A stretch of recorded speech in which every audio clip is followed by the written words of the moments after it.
Draft kasus dugaan pengancaman, pemerasan hingga tindak pidana pencucian uang yang menjerat Nikita Mirzani kini memasuki babak baru. Setelah 3 bulan mendekam di sel Polres Jakarta Selatan, Kamis 5 Juni kemarin, berkas Nikita dinyatakan P21.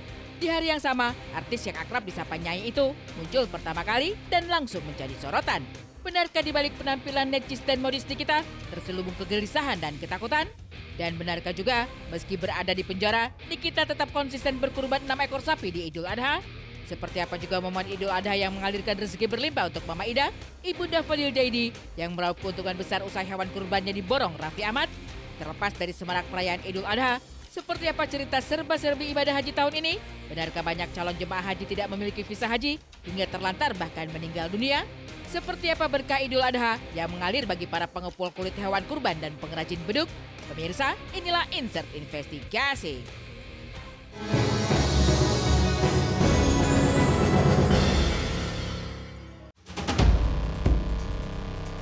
Dan inilah Nikita Mirzani yang kembali muncul setelah 3 bulan mendekam di sel tahanan Polres Jakarta Selatan karena kasus dugaan pemerasan dan pencucian uang yang dilaporkan oleh Reza Gledis. Muncul pertama kali, gaya Nikita berbeda tak seperti tahanan lain. Ia tampil modis dengan setelan busana necis dan rambut tertata rapi. Sementara ekspresi wajahnya sumringah dan full senyum. Nikita tampil begitu meyakinkan saat melangkah masuk ke gedung Kejaksaan Negeri Jakarta Selatan. Sehat Kak. Sehat sama Pika. Tapi saat hendak keluar, penampilan Nikita berubah drastis dengan memakai rompi tahanan. Sementara ekspresinya begitu kontras, tak seperti saat masuk. Nikita hanya terdiam, sama sekali tak bicara.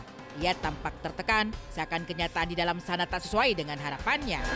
Begitu dia keluar dari Kejari, mau dibawa ke rutan yang turun nih dari 7, ya, respon dia gitu ya, senyuman dia gitu, turun ke angka kalau buat saya ya sekitar 4 lah gitu.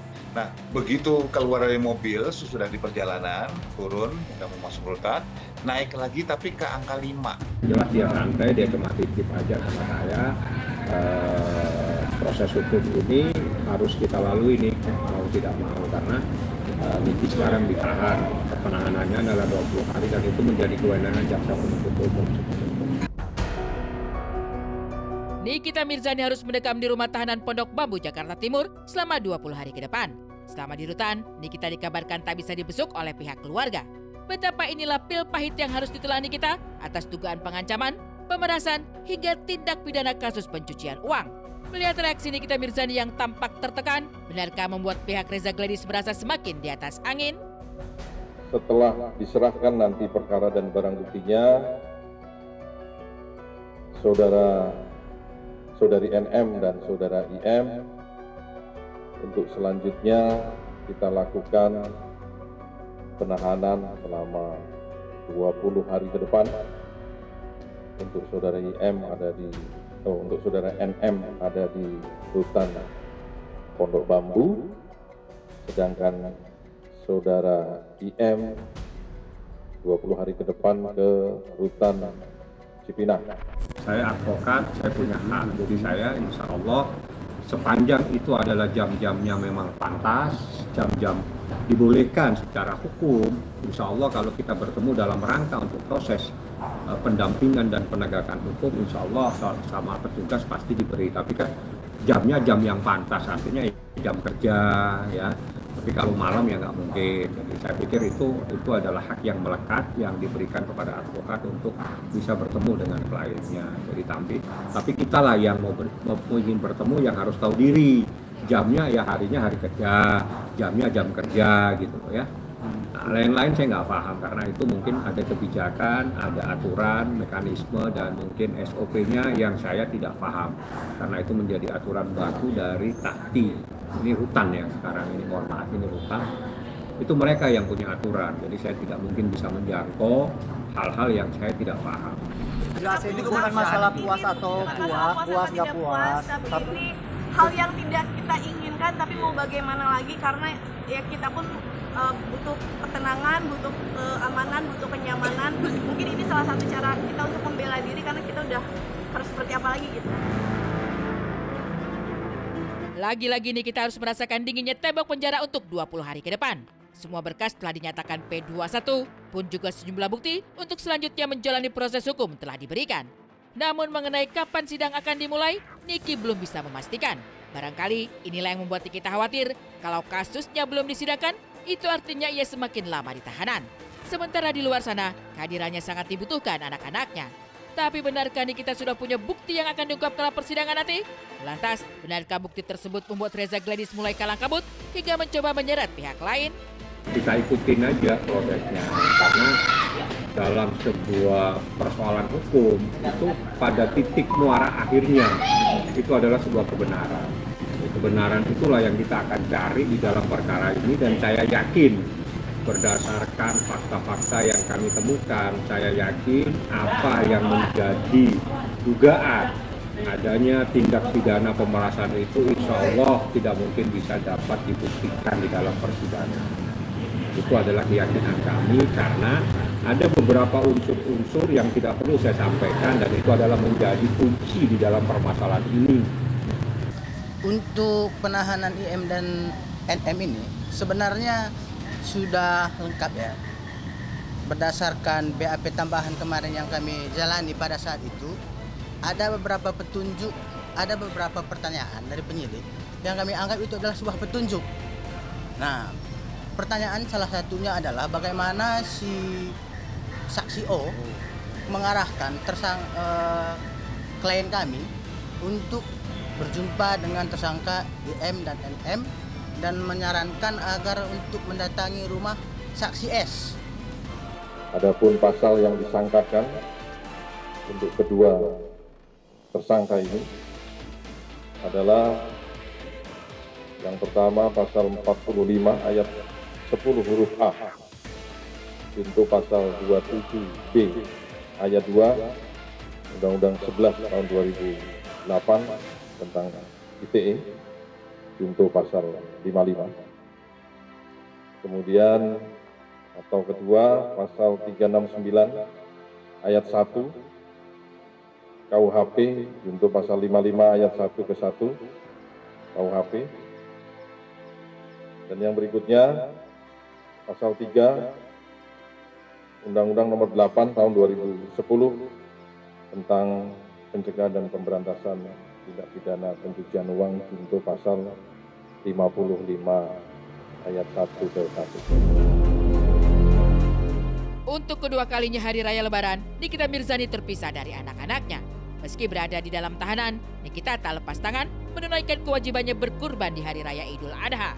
Tak tanggung-tanggung, artis yang akrab disapanya itu berkurban 6 ekor sapi jumbo dengan bobot di atas 1 ton. Dan inilah proses pemilihan sapi-sapi kurban Nikita Mirzani yang diwakilkan oleh kedua putranya, Aska dan Arkana.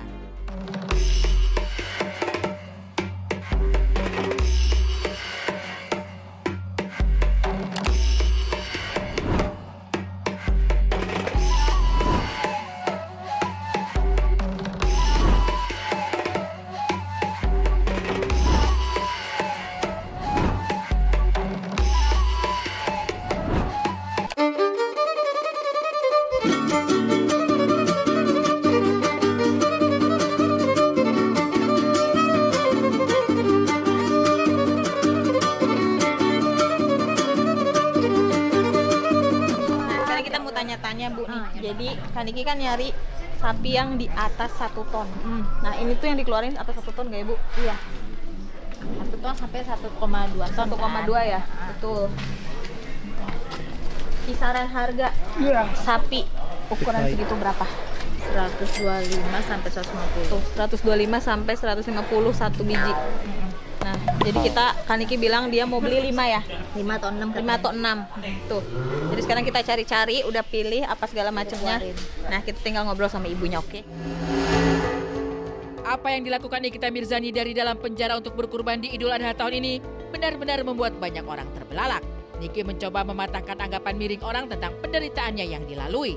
Apa yang dilakukan Niki seolah menampar lawan-lawannya bahwa meski raganya dibelenggu jeruji besi, setidaknya uluran tangannya untuk bersedekah, berkurban dan berbuat baik untuk banyak orang di luar sana tiada henti. Inilah yang membuat tim Insert Investigasi cross-check lebih jauh perihal sapi-sapi kurban kita yang tak hanya bobotnya yang fantastis, nilai dari satu ekor sapi menyentuh ratusan juta rupiah. Pemirsa Insert, aku mau ngeliatin sapi-sapi yang hampir mirip-mirip beratnya sama yang kayak kani kita beli. Yuk, lihat yuk.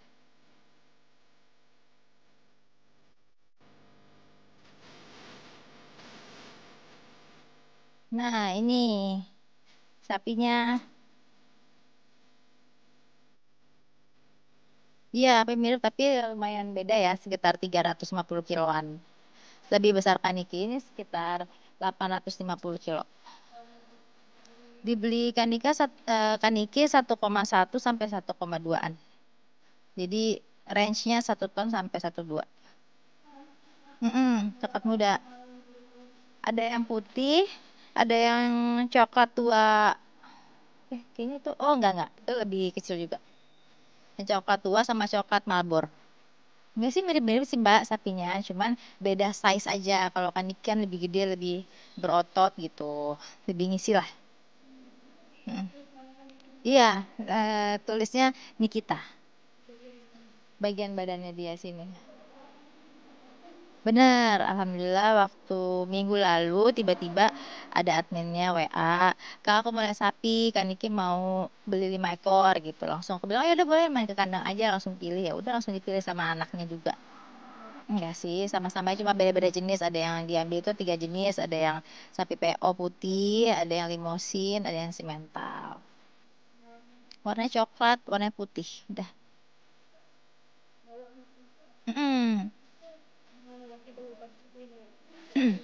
Oh, ada juga yang hitam. Akhirnya si Aska sukanya hitam sama putih. Kalau si Abang sukanya yang coklat-coklat gitu. Yang 1 ton ke atas semua.